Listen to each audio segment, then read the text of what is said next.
सद्गुरू बोधना सेवा प्रतिष्ठानच्या वतीनं भक्तियोग या विषयावर प्रवचनमालेचं आयोजन करण्यात आलं आहे।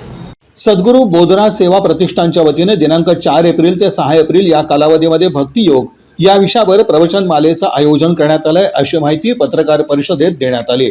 सद्गुरू बोधना सेवा प्रतिष्ठान सोलापूर यांच्या वतीने समस्त ग्रामस्थ सोलापूरकर यांच्या सहकार्याने शनिवार दिनांक 4/4/2026 ते 6/4/2026 या कालावधीमध्ये सायंकाळी 6 ते 8 वेळेमध्ये संत मानकोजी महाराज बोधले यांचे विद्यमान वंशज अबप डॉक्टर श्री गुरु जयवंत महाराज बोधले यांचे भक्तियोग या विषयावर डॉक्टर निर्मलकुमार फडकुले सभागृह सिद्धेश्वर मंदिराजवळ सोलापूर या ठिकाणी भव्य आणि दिव्य प्रवचनमालेचे आयोजन केलेले आहे।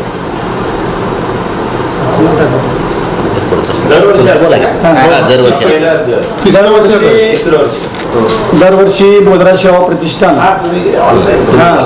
यांच्या वतीनं दरवर्षी आपण सोलापूरच्या या कडक उन्हामध्ये आणि उन्हाळ्याच्या सुट्टीमध्ये साधारणपणे परीक्षा वगैरे झालेल्या असतात, एक संप्रदायाचा वारसा टिकावा, संस्कार टिकावे, आबालवृद्ध असू द्या, लहान असू द्या, महिला असू द्या, सर्वांसाठी चांगली मेजवानी आपण गेली 3 वर्ष बोधना सेवा प्रतिष्ठानच्या वतीने या ठिकाणी प्रवचनमालेचं आयोजन केलेलं आहे।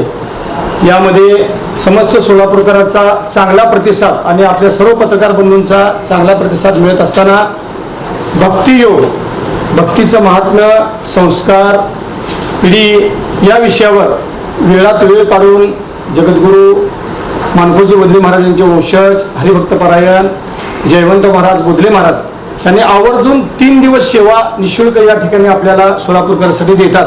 हे बोधना सेवा प्रतिष्ठान व सोलापूरकरांचं महत् भाग्य आहे। त्यामुळं येणाऱ्या 4, 5 आणि 6 या तारखेला निर्मलकुमार फडकुले सभागृह या ठिकाणी या प्रवचनमालेचं आयोजन केलेलं आहे। सर्वांनी याचा अवश्य लाभ घ्यावा। या पत्रकार परिषदेस हरिभक्तीपरायण केसन बापू कापसे, संजय पवार, अनिल देढे, सोमनाथ निकम, अजय आसबे, निवृत्ती माने आदींची उपस्थिती होती।